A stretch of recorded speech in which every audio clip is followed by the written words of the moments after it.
샬롬 샬롬 샬롬. 하나님 사랑합니다. 여러분 주 안에서 사랑합니다. 히브리서 10장 말씀이죠. 중심이 37절에서 39절. 예, 믿음으로 살아야 의인이다. 여기 보니까 38장이죠. 38절이죠. 나의 의인은 나의 의인이라고 말씀하셨어요. 그래서 저는 이 나의라는 글자가 눈에 와서 꽂히더라고요. 저는 맨날 의인은 믿음으로 말미암아 살리라 했는데 예, 나의 의인이라고. 그리고 또한 물러가면 내 마음이 그를 기뻐하지 아니하리라 하셨느니라. 지금 물러가면 안 기뻐. 나는 너 앞으로 나를 죽어도 나를 따라 쫓아와야 돼. 이렇게 말씀하십니다. 우리는 뒤로 물러가 멸망할 자가 아니고 오직 영혼을 구원하며 이르는 믿음을 가진 자니라. 우리 영혼은 우리가 의인으로 살아갈 때 구원을 주시는 거죠. 7장부터 시작을 했어요. 그리스도의 대제사장의 직분에 관해서 히브리서 기자는 10장을 통해 이제 종결을 짓습니다. 온전한 제물이신 그리스도를 10장에서는 논증하고 있는데 10장 후반부에는 그리스도를 배반하는 자들을 언급합니다. 6장 초도에서도 언급했었죠. 이와 같은 경고는 그리스도로부터 멀어지는 것에 대한 또 다른 하나의 경고가 됩니다. 첫 번째 구약 율법과 제사에 대해서 1절에 보면은 말씀을 하시죠. 1절 율법은 장차 올 좋은 일의 그림자일 뿐이요 참 형상이 아니므로 해마다 늘 드리는 같은 제사로는 나오는 자들을 언제나 온전하게 할 수 없느니라. 해마다 드리는 그 제사 가지고는 온전치가 못하다.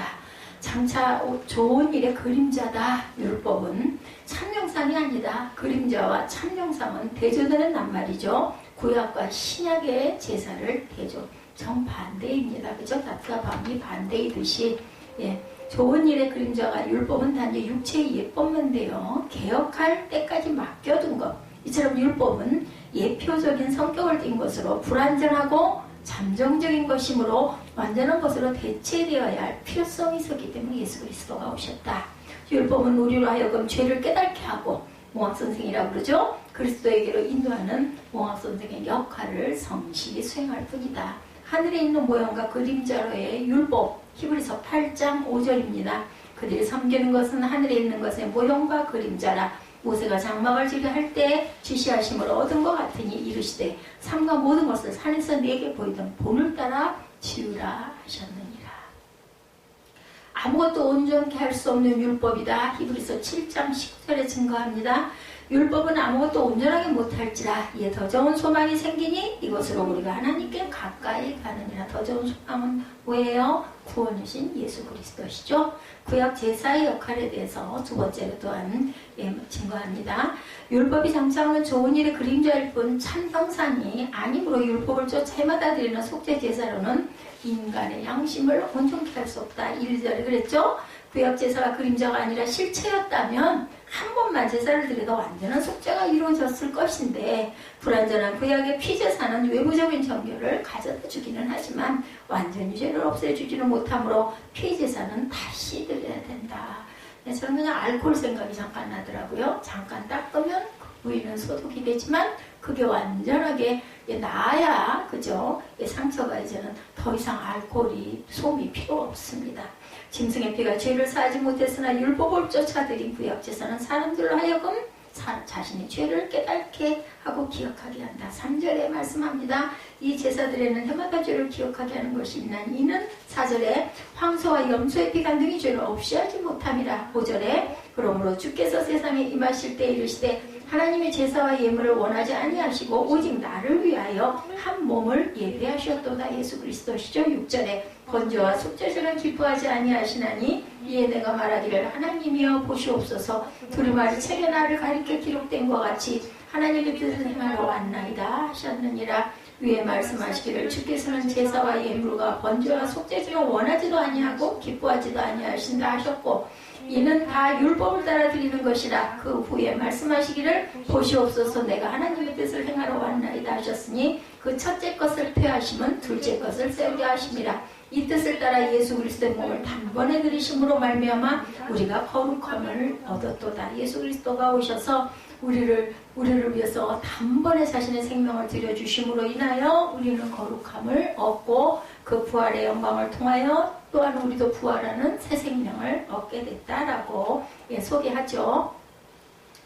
이 제사는 언제든지 죄를 없게 하지 못한다. 11절이죠. 제사장마다 매일 서서 섬기며 자주 같은 제사를 드리되 이 제사는 언제나 죄를 없게 하지 못하거니와 그리스도만 영원한 제사를 드리신다고. 오직 그리스도는 죄를 위하여 한 영원한 제사를 드리시고 하나님 우편에 앉으셨다. 12절에 그렇게 말씀하죠. 13절에 그 후에 자기 원수들을 자기 발등상이 되기까지 기다리시나니 그가 거룩하게 된 자들을 한 번의 제사로 영원히 온전하게 하셨느니라. 또한 성령이 우리에게 증언하시되 말씀합니다. 16절에 주께서 이르시되 그날 후로는 그들과 맺을 언약이 이것이라 하시고 내 법을 그들의 마음에 두고 그들의 생각에 기록하라 하신 후에 또 그들을 죄와 그들의 불법을 내가 다시 기억하지 아니하리라 하셨으니 이것들을 사하셨은즉 다시 죄를 위하여 제사 드릴 것이 없느니라. 이렇게 끝이 납니다. 18절까지.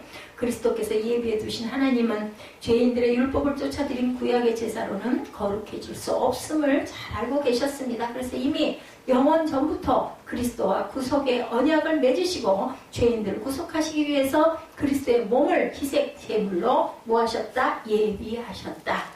예수 그리스도의 십자가 제사는 하나님의 공의와 사랑을 만족시키고 하나님을 기쁘게 하는 진정한 제사였는데 더 좋은 언약의 중보자가 되신 그리스도라고 히브리서 8장 6절에 그러나 이제 그는 더 아름다운 직분을 얻으셨으니 그는 더 좋은 약속으로 세우신 더 좋은 언약의 중보자라. 그리스도께서만 향기로운 제물과 생축이 되셨다라고 에베소서 5장 2절에 증거합니다. 그리스도께서 너희를 사랑하신 것 같이 너희도 사랑 가운데 행하라. 그는 우리를 위하여 자신을 버리사 향기로운 제물과 희생제물로 하나님께 드리셨느니라. 이렇게 증거합니다. 새 언약과 속죄 제사에 대해서 그리스도의 속죄 제사에 대해서 9절에 말씀하셨죠. 하나님의 뜻을 행하러 오신 그리스도의 삶은 순종 그 자체로 실로 향기로운 제물이었는데 하나님의 뜻을 행하러 이 땅에 예수께서는 오셔서 옛 제사보다 우월한 그러한 완전한 속죄 제사를 드리셨다. 그 결과 우리는 예수 그리스도 안에서 죄사함을 얻고 거룩함을 입게 되었다. 그리스도의 속죄제 희생이 단번으로 영원히 완성하신 제자였듯이 그 결과로 얻어지는 성도들의 성결도 한 번으로 영원한 은총 안에 우리가 거하게 된다. 죄를 위하여 한 영원한 제사를 드리신 그리스도라고 12절에 우리가 함께 읽어봤죠. 그러므로 예수도 자기 피로 백성을 거룩하게 하려고 성문 밖에서 고난을 받으셨느니라. 예, 골고다 언덕에서 십자가를 지시고 돌아가셨죠. 하나님의 새 언약에 대해서 10절에 말씀합니다. 그리스도의 제사가 한 번으로 영원히 온전케 하심을 증명한 히브리서 기자는 이제 다시 예레미야의 예언을 인용하여서 새 언약으로 돌아갑니다.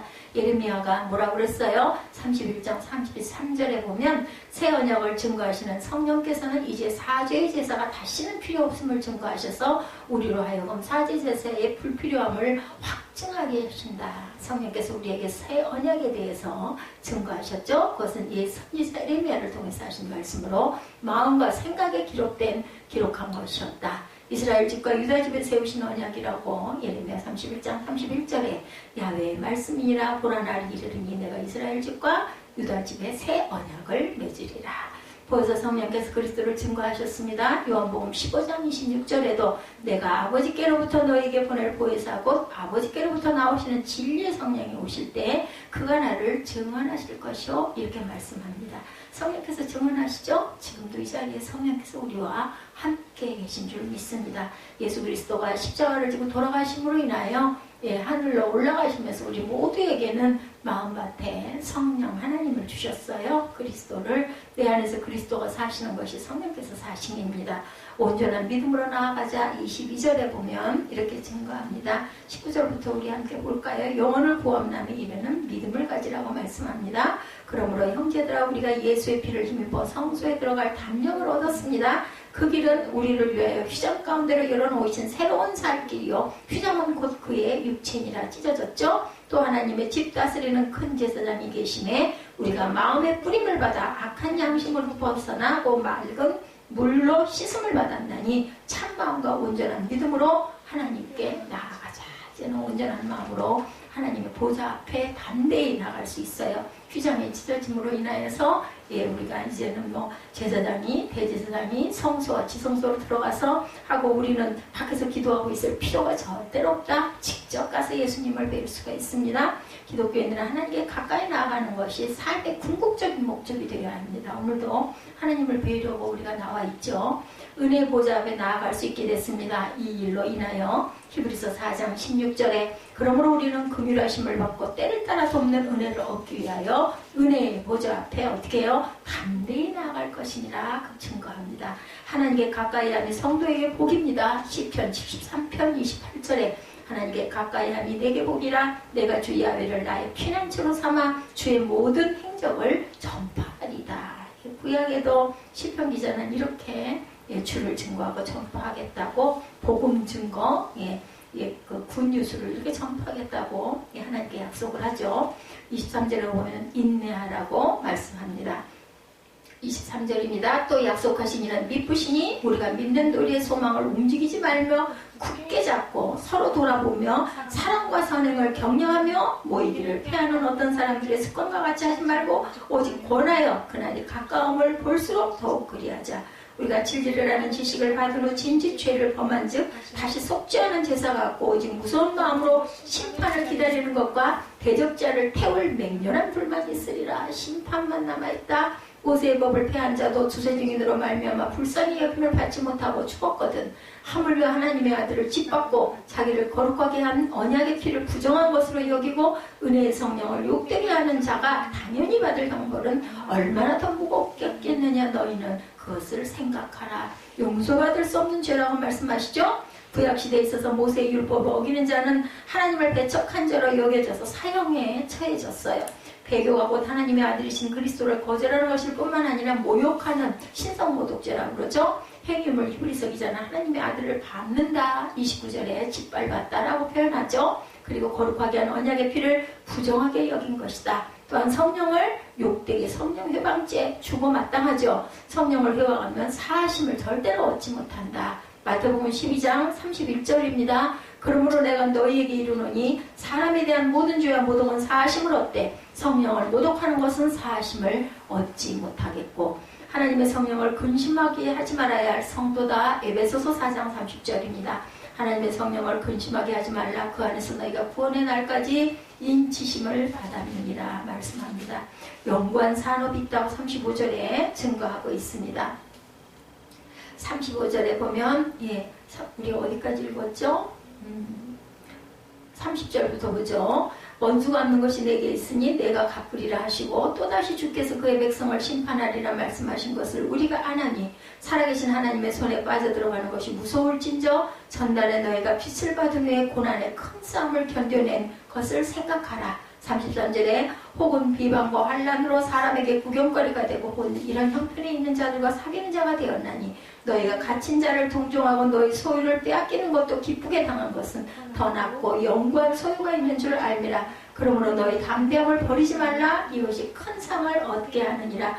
너에게 인내가 필요함은 너희가 하나님의 뜻을 행한 후에 약속하신 것을 받기 위함이라. 잠시 잠깐 후면 오시리가 오시니 지체하지 아니하리라. 나의 의인은 믿음으로 말미암아 살리라. 또한 뒤로 물러가면 내 마음이 그를 기뻐하지 아니하리라 하셨느니라. 우리는 뒤로 물러가 멸망할 자가 아니요 오직 영혼을 구원함이 이르는 믿음을 가진 자니라. 이렇게 해서 10장이 끝이 납니다. 영관 산업이라고 35절에 담대함을 버리지 말아야 된다. 왜 큰 상을 받을 것이기 때문에 또한 인내해야 된다고 말씀하시죠. 사도 바울은 그의 서신에서 현재의 고난은 장차 우리에게 나타날 영광과 좋게 비교할 수 있다. 로마서 8장 18절에 말씀하시죠. 성도들은 하늘의 상을 바라보며 이 세상에서 믿음으로 살아가야 합니다. 이러한 자들에게 하나님께서는 자신의 약속하신 영광 산업의 축복을 허락하여 주죠. 인내하는 자에게 상급이 주어집니다. 야고보서 1장 12절입니다. 시험을 참는 자는 복이 있나니 이는 시련을 견뎌낸 자가 주께서 자기를 사랑하는 자들에게 약속하신 무엇을 생명의 면류관을 얻게 하시기 때문이라고 말씀합니다. 영원한 영광을 얻겠다. 고린도후서 4장 17절에 우리가 잠시 받는 환난에 경한 것이 지극히 크고 영원한 영광에 중한 것을 우리에게 이루게 한다라고도 증거합니다. 그래서 우리는 인내해야 된다. 그 상을 받아야 되기 때문에 히브리서 기자는 성도들에게 인내가 필요하다. 36절에 증거하죠. 너에게 인내가 필요하면 너희가 하나님의 뜻을 행한 후에 약속하신 것을 받기 위함이라. 아니 약속한 거 우리 받아야 되잖아요. 좀 참고 기다려야 되겠죠. 성도가 믿음의 길에서 전진하지 못하고 주의 역경과 환난에 져서 퇴보하는 것은 하나님께서는 절대로 기뻐하지 아니하신다. 뿐만 아니라 믿음을 저버리는 것은 하나님의 진노의 원인이다. 성도들은 믿음에 계속적으로 정진하며 하나님의 의를 이루는 삶을 살아가야 되겠다. 너희는 절대로 인내를 잃어버리지 말라고 그러죠. 38절에도 나의 의인이라고 내 거라고 말씀합니다. 그러기 위해서 항상 하나님께 모든 것을 맡기고 의리하는 삶을 우리는 살아야 되겠다.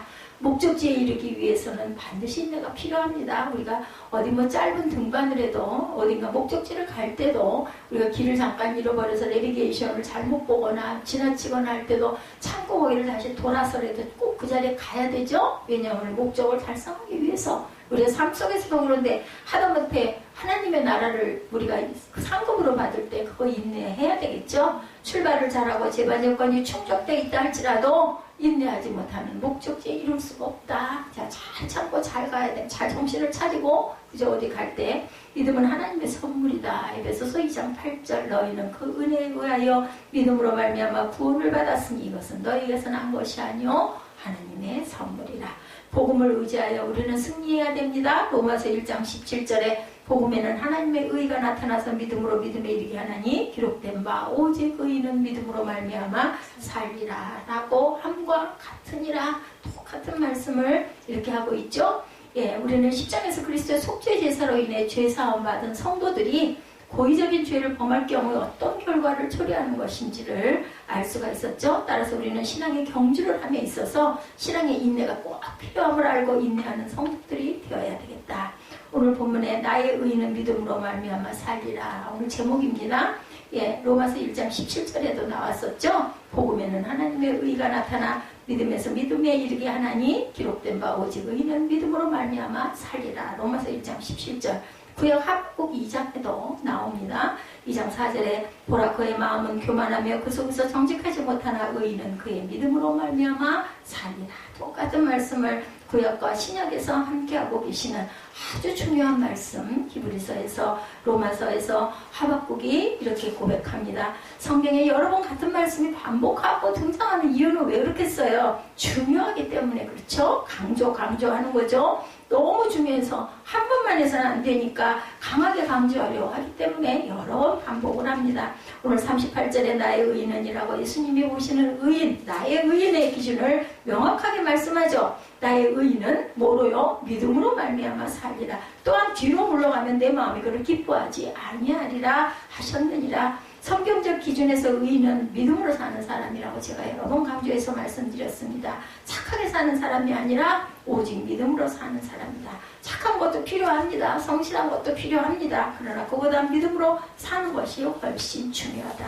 내가 너를 향하여 내가 너에게 항상 이 얘기를 하고 있다. 착하고 믿음 없는 사람이 되는 것보다도 덜 착해도 믿음 있는 사람이 되어야 한다라는 거죠. 믿음이 있어야 하나님을 기쁘시게 할 수 있기 때문이다.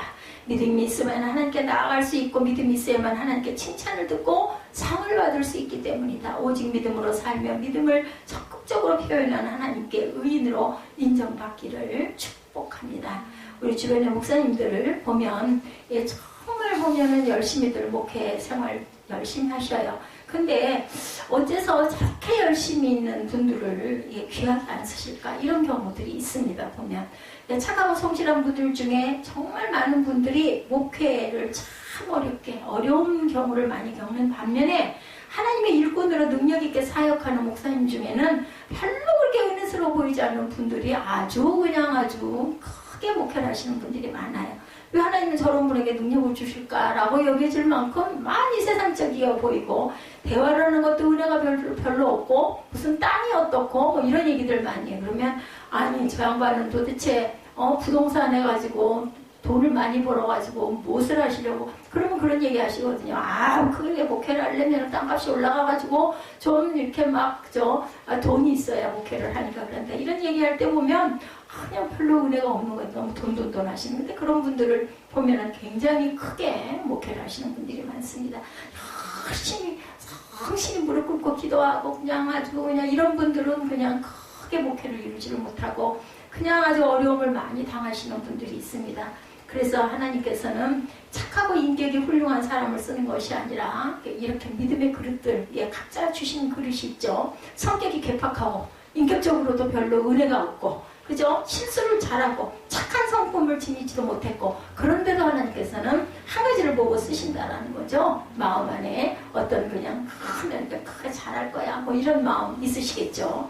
안타깝게도 많은 그리스도인들이 믿음이 뭔지 잘 모르는 분들이 있는데 어떤 사람은 성경 지식이나 교회 생활에 대해서 많이 아는 것이 믿음이라고 생각하시는 분도 있습니다. 또한 기도를 잘하는 것이 믿음이 좋은 것으로 다 복합적이긴 하죠. 성경 지식이 많고 교회 생활을 오래 했어도 믿음이 하나도 없을 수도 있다는 거예요. 유창하게 기도를 잘해도 믿음은 별로 아닌 경우도 있다는 거죠. 너무 기도를 정말 잘하셔요. 근데도 생활하는 걸 보면은 너무너무 세상적인 그런 분들. 어떤 사람은 교회 생활에 열심을 냅니다. 교회에서 봉사를 많이 하면 믿음에 좋은 것으로 생각을 합니다. 물론 믿음이 있어야 주님을 향한 사랑으로 예배도 잘 드리고 열심히 신앙생활도 하고 그리고 섬김도 할 수 있겠지만 열심히 있고 봉사 잘하는 사람이 다 믿음이 좋은 것은 아니다.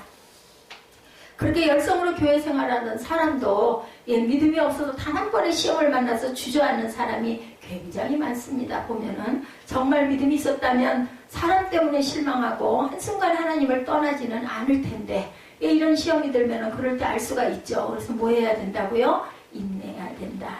믿음으로 살아야 되겠죠. 믿음을 항상 앞세우고 가야 합니다. 항상 예수님께 저와 여러분의 믿음을 드러내면서 사는 사람, 어떻게 끝까지 참고 인내하고 어떤 시험이 와도 흔들리지 않고, 그렇다면 믿음은 무언가, 하나님의 기대하는 믿음은 어떤 것인가 우리 한번 살펴볼까요? 어떤 믿음을 가져야 하나님을 기쁘시게 할 수 있었을까? 우리 선조들을 한번 봅니다.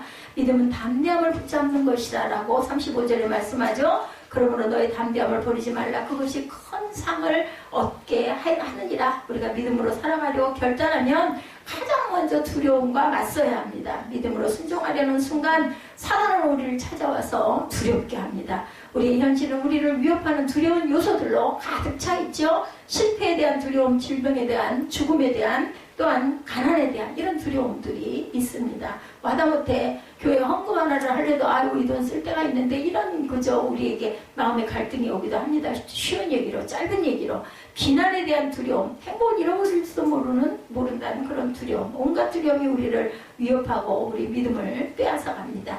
세상은 불신의 말, 좌절의 말, 절망의 말, 낙심의 말로 가득 차 있어요. 아까 제가 그 만두로 인해서 막 혈기가 나고 화가 나잖아요. 이런 마음들을 많이 주변에서 가시가 돼서 우리를 찢고 옵니다.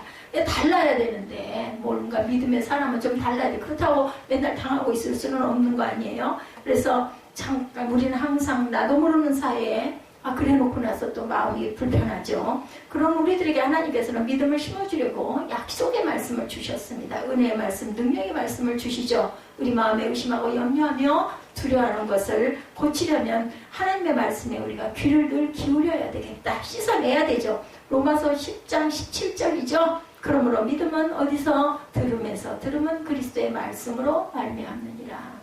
우리는 다시 말씀을 열심히 경청하고 입술로 고백하면서 우리 마음밭을 다시 정화시키고 굳건하게 믿음 위에 반석 위에 서려고 노력을 해야 합니다. 열심히 말씀을 귀 기울여 듣다 보면 믿음이 솟아나죠. 아이고 맞아, 그게 그렇지. 또 우리가 증거하는 성경 구절을 또 듣고 또 직접 눈으로 보다 보면 그래 바로 여기 있지, 이런 생각들을 많이 하게 되죠. 그래서 믿음은 들으면서, 들음은 그리스도의 말씀으로 말미암는다. 할 수 있다는 용기도 솟아나죠. 나도 기도하고 기적을 체험하고 싶다는 소원도 소망도 생겨납니다. 믿음으로 살기를 원하면 무엇보다도 말씀으로 우리 심령을 채워나가야 합니다. 오늘 보면 35절이죠. 그러므로 담대함을 버리지 말라. 이것이 큰 상을 얻게 하느니라. 새 번역에 보면 그러므로 여러분의 확신을 버리지 마십시오. 그 확신에는 큰 상이 달려 있습니다. 담대함을 확신으로 번역을 합니다. 두려움을 이기는 방법은 담대함이에요. 그죠? 우리가 밤길 갈 때 막 겁이나 뭐 튀어나올 것 같아. 그래서 담대한 마음을 가져야 됩니다. 그래서 옆에서 용기를 북돋아주고 함께 가면 좀 두려움이 없어지지 않습니까? 확신을 붙잡으면 담대해집니다. 아이 웃기는 뭐가 있어. 아무것도 없어. 하나님이 나랑 함께 하시는데 저는 그냥 어렸을 때 늘 찬송가 아니면 뭐 좋아하는 노래들을 막 부르면서 밤길, 깜깜한 길, 가끔은 또 다리 떠서 환한 길, 아무도 없어요. 옛날에 시골은 일찍 그죠. 다들 집에 들어앉아 있었기 때문에 지금처럼 막 자동차가 많이 다니거나 사람들이 걸어 다니거나 이러질 않아요. 7시만 넘어가면. 그러면 그 길을 제가 기억이 나는 게 5, 6학년 때 선생님이 돈도 안 받으시고 막 공부를 시켰어요. 중학교 진학 때 그때는 정말 귀했기 때문에 그러면은 밤중에 거길 가가지고 아니 그 공부하러 갈 때는 안 어두웠어요. 근데 공부 끝나고서 이제 돌아오게 되면은 그때가 아마 제 기억이 한 8, 9시는 됐을 것 같은데 깜깜해요. 엄청 멀죠. 그러면 막 노래를 부르면서 달을 쳐다보면 달이 나를 따라와 주기도 하고 앞에 가기도 하고 그러면서 저는 그 두려움을 물리쳤습니다. 기뻐지더라고요. 이렇게 노래를 부르면은. 우리에게 영원한 생명을 약속하신 하나님의 사랑은 항상 변함이 없습니다. 부활하신 예수님 우리를 끝까지 책임지시겠다고 말씀하시죠. 우리에게 오신 성령은 연약한 우리를 도우시고 우리에게 감당할 능력을 주시고 그것을 또한 능히 이기게 하시고 끝까지 약속에 의지해서 확신을 붙잡고 위협하는 두려움을 물리치게 해주시는 하나님. 범브란트 목사님이 1948년에 루마니아 비밀경찰에 의해서 연행되어서 기독교 신앙을 버리도록 공산당에 의해서 무서운 고난을 받으셨어요. 옥에 갇히고 나서 수년 동안 일체 면허조차 허락이 되지 않았다고 합니다. 한 번은 가족면회를 허락하겠으니 집에다 엽서를 보내라 라고 엽서를 나눠줬다고 그래요. 면회 당일날 면도를 하고 또 갈아입고 들뜬 마음으로 기다렸는데 아무도 면회를 오지 않았어요. 엽서가 아내 손에 사실은 들어가지도 못했다는 사실을 아무도 모른 거죠. 범브란트 목사님 역시도 방송을 통해서 이제 아무도 너를 사랑하지 않는다는 말이 계속 들려오는데 마음에 정말 내 가족이 나를 잊어버렸나 이런 생각이 들더라는 거죠. 가족들도 이제는 나를 버렸구나. 좌절하는데 다른 죄수들이 가족을 만난 이야기를 하면서 범브란트 목사님을 비웃었답니다. 이 목사님은 아마 왕따를 시켜가지고 이분 것만 전달을 안 했나 보죠. 주변 사람들은 막 가족들이 면회 와가지고 기뻐하고 만나는 걸 다 보여주면서 비웃었대요. 그때 다시 방송이 나왔다고 그래요. 하나님은 죽었다, 하나님은 없다 반복하여 그 말을 계속 듣자 그냥 믿어지는 마음이 들더랍니다. 내가 지난 몇 년 동안 어떻게 믿음을 지켰는데 하나님 이게 뭡니까? 그 순간 배교의 때가 이를 것이라던 성경 말씀이 생각이 났다고 그래요. 그리고 무덤에 찾아간 여인들이 생각이 났다고 합니다. 그 여인들도 나처럼 이렇게 절망스러웠겠지. 그러나 그들은 울면서도 예수님의 무덤을 떠나지 않았다.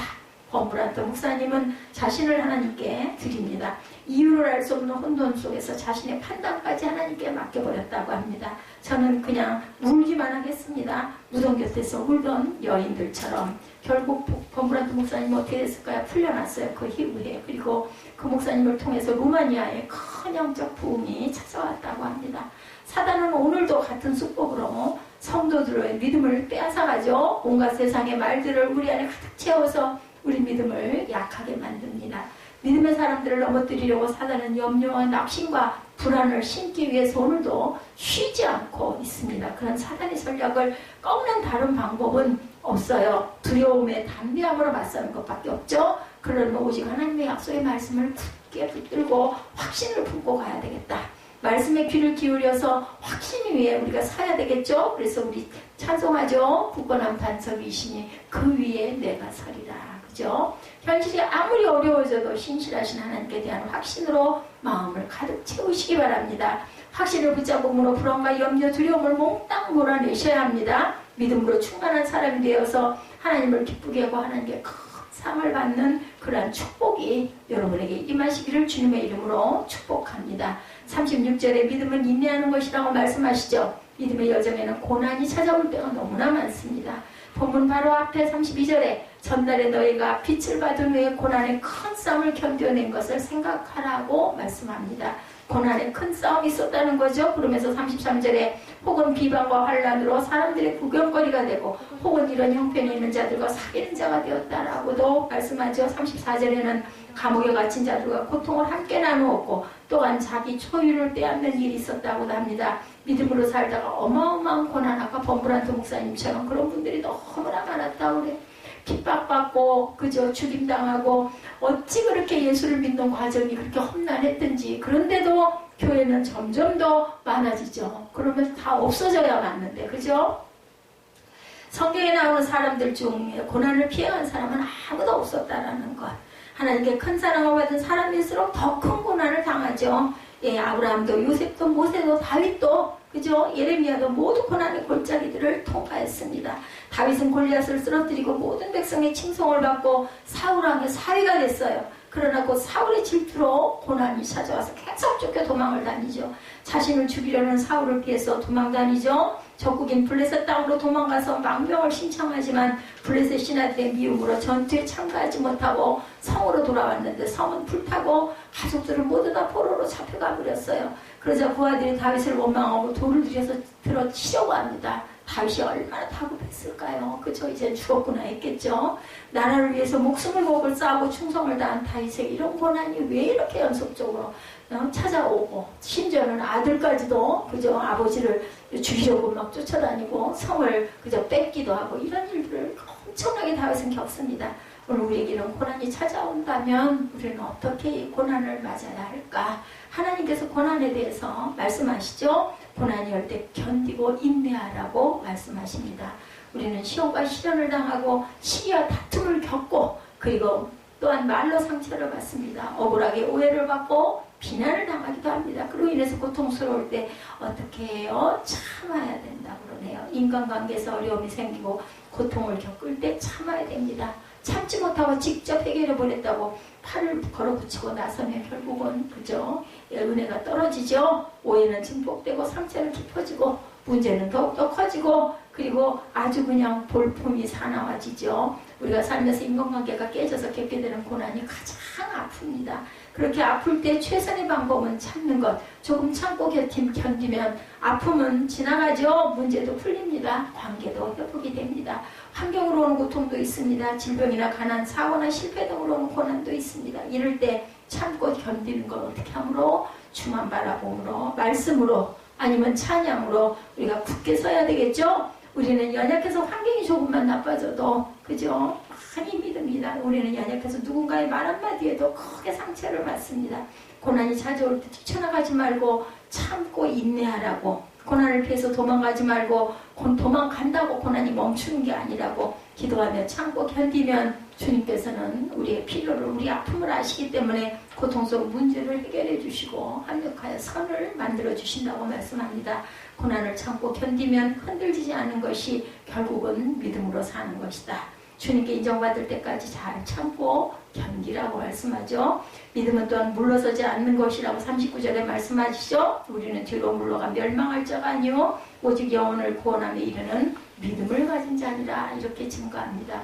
아름다운 믿음을 소유한 그리스도인들 중에 갑자기 영적 침체를 겪는 사람들이 많이 있습니다. 복음의 진리를 깨닫고 구원의 감격에 충만해서 예배 시간마다 빠지지 않고 나와서 은혜를 많이 받던 어떤 새신자가 갑자기 교회에 나오려고 하지 않죠. 성령 충만하여 진리의 확신에 찼던 성도가 어느 날부터 방황합니다. 교회 생활에 적극적이고 열심히 던 사람이 어느 날 의욕을 상실하고 주저앉아 버립니다. 전도에 힘쓰고 사명하게 불타 맡겨진 일을 능력 있게 감당하던 어떤 분이 어느 날 갑자기 무력감에 사로잡혀서 아무것도 하지 않으려고 영적 침체에 빠지기도 합니다. 사람들이 갑자기 왜 이런 영적 침체에 빠지는 것일까? 열정을 잃어버리고 영적 생활에 방황을 하고 무기력하게 변하는 그 이유는 과연 뭘까? 자신의 사명을 명확하게 알지 못하기 때문에 영적 침체에 빠진다. 사명감이 없이 되는 대로 살기 때문에 감동에 사로잡히고 은사와 능력이 소멸된 채 무기력에 빠집니다. 그리스도인은 자신의 사명에 대한 확신이 분명히 있어야 된다. 세상의 쾌락에 종이 될 때 신앙의 위기가 또한 찾아오기도 하죠. 믿음을 소유하고 구원의 감격에 어쩔 줄 몰라 하다가도 어느 날 갑자기 주위에 사람들이 부유하게 살고 편하게 세상의 쾌락을 즐기며 누리며 사는 것을 보면 마음에 그저 시험이 들기도 합니다. 나는 이게 뭐야 이런 생각을 하게 됩니다. 그렇게 세상의 화려함에 마음을 빼앗기면 자신의 처지가 너무 기가 막히고 초라해 보이고 불쌍해 보이고 그저 손해난 것 같고 우울함에 사로잡히면 신세 타령을 하게 되고 그러다 보면 영적 침체를 만나게 되죠. 또한 악한 영에게 굴복하면 영적 침체를 겪습니다. 죄에 빠지고 하나님을 멀리하기 시작하면 사단이 슬그머니 마음에 들어오죠. 그리고 부정적인 의식구조를 형성합니다. 그래서 불평과 원망과 시기와 비난의 길을 항상 일삼게 만듭니다. 그 입술로도 막 그죠? 그러한 부정적인 말만 막 하게 되고 부정적인 생각만 하게 되고 온전하게 보지 않고 거꾸로 자꾸 봅니다. 구원의 기쁨과 은혜에 대한 감동은 당연히 사라진 지가 오래입니다. 매사에 짜증이 나고 쉽게 피곤합니다. 이런 사람들은 신앙생활을 감격과 감동, 감사로 인해서 자원하는 마음과 기쁨을 하는 것이 아니라 의무감이나 체면 때문에 할 수 없이 억지로 하다 보니까 이런 마음이 돼서 얼른 끝나라 얼른 끝나라 그러죠. 오늘 읽은 성경에 뒤로 물러가면이라는 단어가 반복해서 나옵니다. 39절에는 우리는 뒤로 물러가 멸망할 자가 아니오라고 강하게 도전하고 있습니다. 사람들은 이보 전진을 위한 일보 후퇴다 이렇게 말하죠. 신앙생활에는 맞지 않는 말입니다. 후퇴하는 날 우리는 패배를 하게 됩니다. 1보 후퇴하다가 2보, 3보, 10보 계속 후퇴하게 됩니다. 그 사이에 많은 것을 잃어버리게 되죠. 우리는 배수의 진을 치고 싸워야 합니다. 후퇴는 용납할 수 없다는 정신으로 전진해야 되죠. 뒤로 물러가면 침체에 빠지고 결국은 멸망밖에 없습니다. 물러나다 보면 은혜를 쏟고 좋은 선물은 빼앗기고 마지막으로 오직 멸망뿐이다. 세상을 통해 유혹이 오고 그것이 아무리 좋아 보여도 절대로 뒤로 물러서면 안 되겠다. 마귀가 직접 우리를 공격해서 두렵게 하고 근심을 안겨주어도 우리 자신의 약점을 연로하며 물고 늘어지고 공격해도 절대로 한 발짝도 뒤로 물러서서는 안 된다.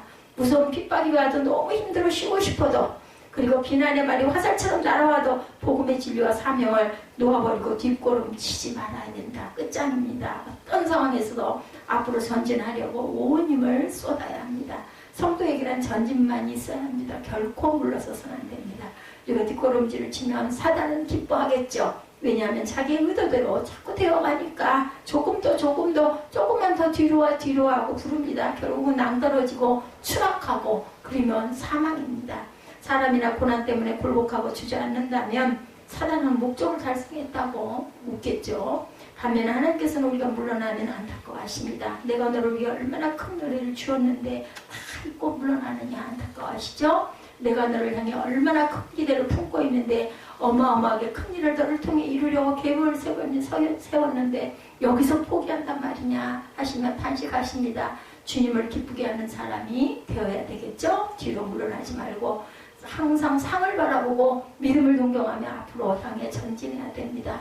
더욱 충성된 일꾼으로 헌신하고 하나님을 더 사랑하고 더 가까이 다가가야 합니다. 어린 아기들이 엄마가 막 미워가지고 때려주고 그러면 어떻게 해요? 엄마한테 달겨들면서 울죠. 너무 우는 소리 그냥 듣기 싫고 보기 싫어가지고 막 밀어내면은 막 아글아글 쓰면서 더 달겨들어요. 막 무서우니까. 그리고 그렇게 결국은 그럼 엄마가 치죠. 그거 와서 달겨들고 달라붙는데 그거 엄마가 돼갖고 막 계속 떼서 집어 던지겠어요. 그렇게 해야 되지는 않죠. 결국은 안아줄 수밖에 없습니다. 그런데 요즘 애들은 안 그렇죠. 안아주고 밉다 그러고 때리면 어떻게 해요? 나가죠. 집 나갑니다. 믿음으로 사는 사람은 고난이 앞을 가로막을 때 인내하고 고난을 항상 싸움으로 견뎌내는 사람, 믿음의 싸움을 싸워야 합니다. 믿음으로 사는 사람은 악한 영이 공격할 때 뒤로 물러나지 않고 앞으로 전진해서 가는 그러한 사람들입니다. 우리 모두 믿음으로 삶을 살아내서 하나님께 의인으로 인정받고 큰 상, 생명의 멸류관이라고 아까 말씀하셨죠? 그것을 받으시는 저와 여러분이 되시기를 주님의 이름으로 축복합니다.